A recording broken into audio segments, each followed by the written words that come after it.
อดีอีกอย่างหนึ่งสำหรับอยู่สวนเฮาก็คือเฮาจะเฮ็ดเกษตรเป็นเกษตรผสมผสานไปเนาะปลูกมะคุงปีแรกกะบ่ได้ขายซ้ำทุกคนเพราะว่าตลาดอยู่ลาวนี่นะข้าเจ้าบ่ฮ้องหับมะคุงกับสบายดีพี่น้องที่ฮักเกษตรเบิดทุกคนเด้อตอนนี้ทุกคนอยู่ในช่องฮักเกษตรของบ่าววงสปปลาวเนาะมื้อนี้สิมาเว้าให้ทุกคนฟังว่าเป็นหยังมะคุงอยู่ลาวหั่นน่ะเวลาหน้าฝนมันจึงบ่ได้เก็บขายเนาะก็คืออยู่สวนวงตอนนี้แหละมีมะคุงหลายแต่ว่าไม่ค่าข้าเจ้ากับบ่รับซื้อเลยเนาะขอแรกๆที่ข้าเจ้าบ่รับซื้อในฤดูฝนก็คือมะคุงในฤดูฝนนี่นะราคามันจะถึงเนาะเพราะว่าฤดูฝนนี่ไผก็สามารถปลูกกินมะคุงได้หั่นนะและอีกอย่างหนึ่งมะคุงในฤดูฝนนี่เป็นมะคุงที่เวลาที่เขาปลูกแล้วมันจะขอนข่างดกเนาะเวลาที่มันรอดนะแต่มันปลูกยากได้ในฤดูฝนนะแต่พอเขาปลูกแล้วมันจะดกเนาะเพราะว่าหนึ่งก็คืออากาศมันบ่ร้อนเนาะเวลาที่อากาศมันบ่ร้อนนะมันจะเห็ดให้มะคุงเขานะมันดกเนาะเวลาที่มะคุงเขาดกๆนะพวกตลาดเขาเจ้ากะจะบ่ต้องการเนาะเพราะว่ามะคุงมันตลาดเนาะอันนี้สำหรับอยู่ลาวเขาเด้อก็คือแต่ละปีนะที่วงปลูกมะคุงนะวงจะปลูกสำหรับฤดูแล้งนี่เขาจะขายหมักดิบมันเนาะเพราะว่าหมักดิบมันจะเป็นราคานะในช่วงฤดูแล้งแต่พอเขาเข่าฤดูฝนนี่นะมะคุงมันจะบ่เป็นราคาเลยสำหรับมะคุงดิบเนาะก็คือในทุกปีนะวงจะอาศัยขายหมักซุกมันเนาะเพราะว่าแต่เขาไม่ได้ขายหมักดิบนี่หมักซุกเขากะได้ขายเพราะว่ามะคุงซุกนี่มันกะค่อนข้างเป็นราคาดีอยู่ได้ในฤดูฝนนะแต่ว่าปีนี้ก็คือเจอวิกฤตเนาะโรคที่บอกเคยเกิดก็เกิดโรคที่บอกเคยเห็นก็เห็นเนาะก็คือปีนี้โรคที่พ่อในส่วนมะคุงของวงก็คือพวกหอยเนาะพวกหอยทากพวกหอยอันนี้จะเขามากัดกินเนาะกัดตั้งแต่มะคุงกำลังออกดอกพวกนี้มันจะขึ้นไปอาศัยกัดกินดอกกัดกิน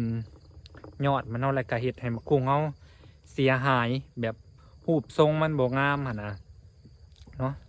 ซาในมือก่อนนี่ก็คือพวกหอยนะมันจะบอกค่อยหลายแต่พอปีนี้นะมันตกมาปีนี้เนาะหอยก็คือหลายแห้งและกะเห็ดให้มะคุงเขานะบอกค่อยงามเนาะก็คือเขาพยายามหักษามาตั้งแต่ทำอิฐกูแหละเนาะแต่พอเขาให้ยาขาหอยเนาะเขาให้ยาขาหอยไปแล้วบัดทีนี้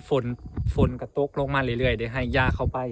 เนาะฝนตกลงมามันก็ล่างพวกยานี่นะมันก็เห็ดในหอยนะไต่ขึ้นไปอีกเนาะเวลาที่เขาหักษาฝนตกกะหอยก็ขึ้นไปอีกเขาก็เลยแบบว่าจังใดกะปะมันสาเนาะสำหรับมะคุงปีนี้ปีหน้าเขาจึงคอยแบบว่าเริ่มต้นใหม่แล้วก็จึงสู่ใหม่กับมะคุงอีกปีนี้ก็คือแบบเละตุ้มเปะแห้งขนาดเนาะสำหรับสวนมะคุงก็คือปลูกบ่ได้ขายมะคุงซุกเลยเนาะถึงจะบ่ได้ขายมะคุงดิบบ่ได้ขายมะคุงซุกแต่ว่า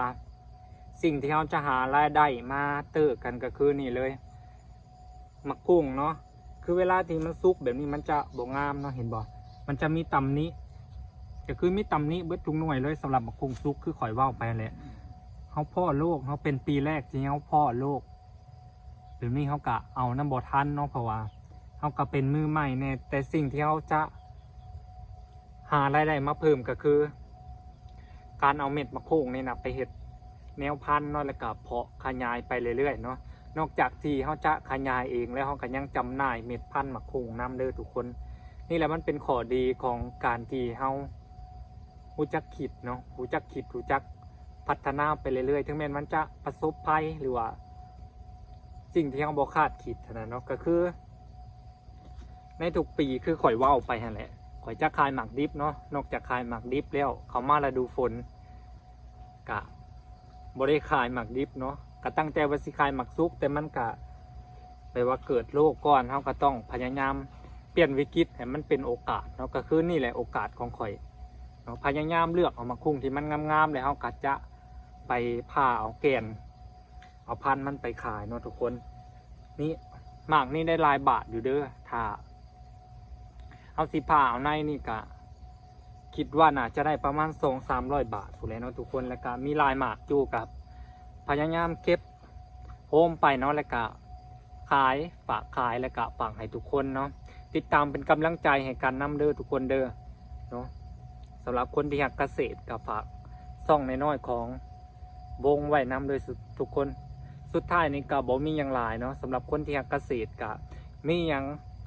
อยากฝากบอกวงก็ซอยแนะนำเทคนิคดีๆในการปลูกในการเฮ็ดสวนนํเด้อเพราะว่าวงก็เป็นมือใหม่เนาะเฮามาแลกเปลี่ยนบทเรียนนํกันเด้อทุกคนเนาะสำหรับคลิปนี้วงก็สิขอโตวลาไปก่อนเนาะทุกคนพอกันคลิปใหม่เด้อ